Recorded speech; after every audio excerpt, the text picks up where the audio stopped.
I was taught that money was security. There's too much connection between self-worth and how much money you have. It's hard to talk about struggling with money, and so people aren't even talking about how to be smart with money. Money. It seems like no matter where you go in the world today, you need money to get around. You need money to pay for your bills, your daily expenses, your mortgage, your food, and even the expensive Starbucks drink that you just bought this morning. In order for you to be able to do the things you want and get the things you need money. That's probably part of the reason why some people can just never seem to get enough of it. Now, in my previous video, I've talked all about how the bank makes money and how money in general is created and distributed throughout the economies. We even touched a little bit on the history of money. So today I'm going to be talking to you about a theory that revolves around money and its distribution, the modern monetary theory. So sit back, relax, and let me tell you all about this relatively new concept. This is Business Explained. To learn more about all things money, get educated about how to do business, become business savvy, and enjoy more videos like these, subscribe to my channel and click on the notification bell, and may you be granted with many sweet returns. Now, you probably think you already know all about money, but for definition's sake, let's talk about what money is. So basically, money is an economic unit that people recognize as a medium of exchange and is used to procure certain goods and services like food, water, and the like. The form you're most familiar with right now is the paper money you have in your wallet and the loose change you have scattered around your room. However, money did not always take those forms. Back in the olden days, money came in the form of anything that was considered of value and could be traded for something else. So say you were a market vendor and you were selling a live chicken. If I wanted to buy the chicken from you, I would have to exchange, say, a bag of wheat or something that was considered the same value as the chicken to get the chicken for myself. Stuff like spices and other livestock were used for trading as well, and for a while, this system seemed to work. However, as time passed and societies evolved, people began to create a formal representation of money. The first official currency recorded by history was distributed by King Eliades of Lydia, now part of modern-day Turkey. It was money fashioned out of gold. From there, money evolved to turn into the form you know it as today.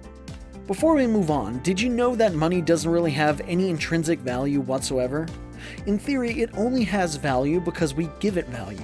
This money is very different. We use these bills to represent value based on the power and reputation of our government, not based on how much gold we've got stored somewhere. Money is useless until it is used. I did not know this. I thought money was valuable. I was taught that money was security. Crazy, right? I could delve deeper into that, but that's a topic for one of my other videos. So anyways, back to the matter at hand. So now that we've defined what money is and how it works, we are now ready to tackle the modern monetary theory. It is a major departure from conventional economic theory and is something that the left is known to vie for. In essence, the theory argues that countries that are in total control of their own currencies, meaning that they issue and produce their own currencies, can never run out of money and can spend as freely as they wish because they can just simply make more of it. What? That's crazy. If you're an avid follower of this channel, you've probably already watched the video where it discusses why countries can't just print more money to pay off national and global debt. Theoretically speaking, if they do that, it could push them even deeper into debt and could render their money practically without value. Just look at what happened with countries like Zimbabwe and Germany. However, that's the mindset of traditional economics. Looking at it through that perspective, just printing money is going to be a bad idea.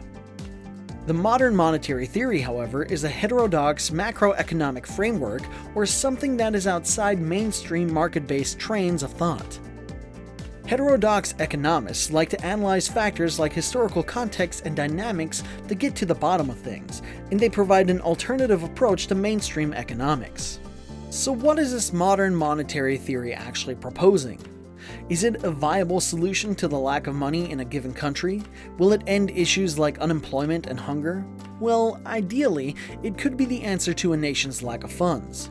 The modern monetary theory says that governments creating money is actually a pretty useful economic tool and will not lead to the devaluation of its currency or lead to inflation.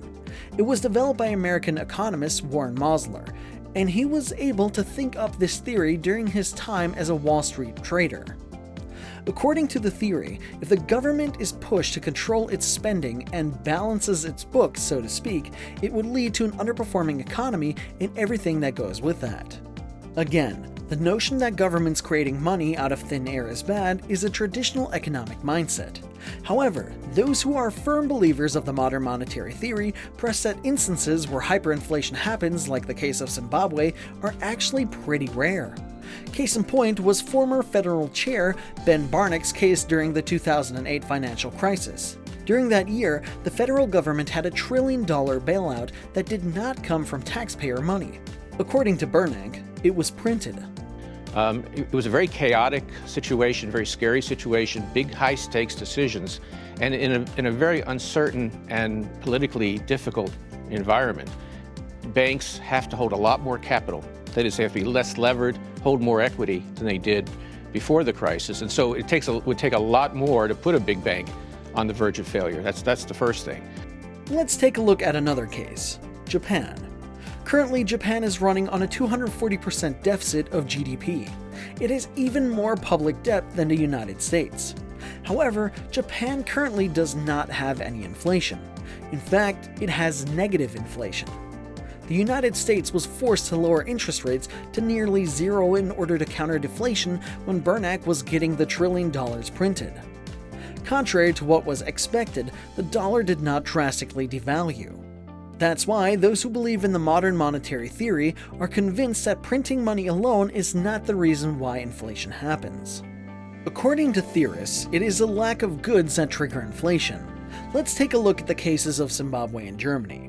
During Robert Mugabe's regime, he forced white farmers off of Zimbabwe's lands and gave these lands to soldiers who had fought for the nation's independence. However, the men were far better soldiers than they were farmers, and it ended up drastically reducing Zimbabwe's food production. Apparently, Mugabe's initiative, although made with good intentions, destroyed Zimbabwe's production capacity by about 60%. Inflation rose so high that at one point there was $1 trillion bill available in the market. Since the nation kept spending but could not produce enough goods to keep up with its spending, inflation happened. In Germany's case, it was completely devastated after the war. Inflation was so bad that people carried carts of money just to buy basic commodities. But how did it get to that? According to theorists, it's because World War I had hurt Germany's production capabilities and the nation had to pay for war reparations on top of that. Of course, that put Germany in a rut. The government responded to this by printing out a whole lot of money, which led to hyperinflation. In both cases, it could be said that the lack of production was the actual cause of hyperinflation. Modern monetary theory proposes that governments just keep creating and distributing money into their respective economies to force businesses to grow and expand, thus push them to hire more people and heighten consumer demand. Once money is simply an accounting mechanism, those are sold to the public, and then along comes the Federal Reserve and can buy those securities from the public with what? With newly printed money. By doing this, unemployment would effectively lessen or even be totally abolished. By adhering to the modern monetary theory, the government could then fund jobs for literally every single person in the nation who wants a job. Theoretically, the only time a government would reach the point that they've spent enough money is when every single person who needs a job was finally able to find and secure one. If that happens, there would be no unemployed person in the whole country. Traditional economists tend to find the modern monetary theory dangerous and harmful to the free market, since the government would be paying for people to have jobs. Traditional economists argue that this could end up removing workers from the private sector, which will affect the productive capacities of private companies since the workers would choose to work for the government instead. This would increase demand for higher wages from workers in the private sector. However, those who believe in the modern monetary theory say the jobs that the government can create would be the jobs that the private sector does not really dabble in, like the creation of public infrastructures like roads and railways.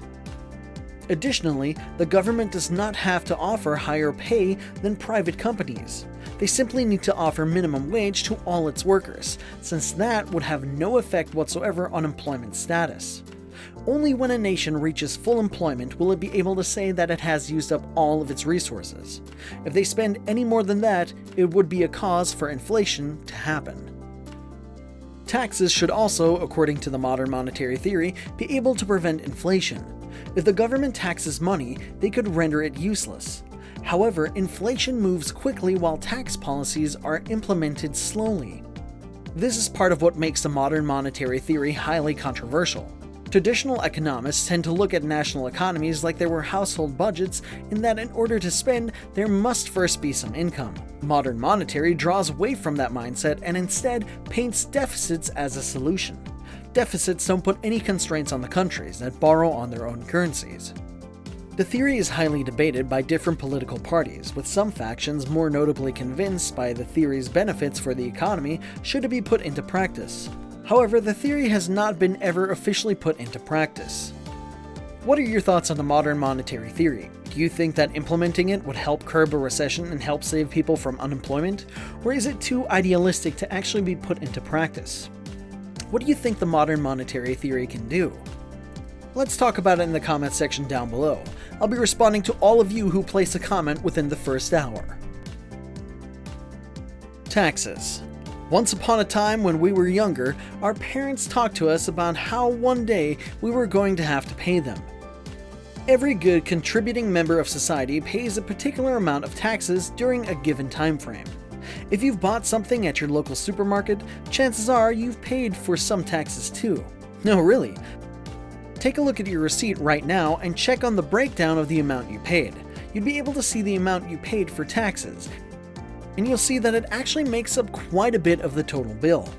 It also works that way when you go to restaurants, the movies, bookstores, and a lot of other shops. But wait, have you ever wondered why you have to pay taxes at all? And where do all of your taxes go? That's exactly what we're going to be talking about on my next video, so sit back, relax as I tell you all about the business of taxation. Stay tuned, stay educated.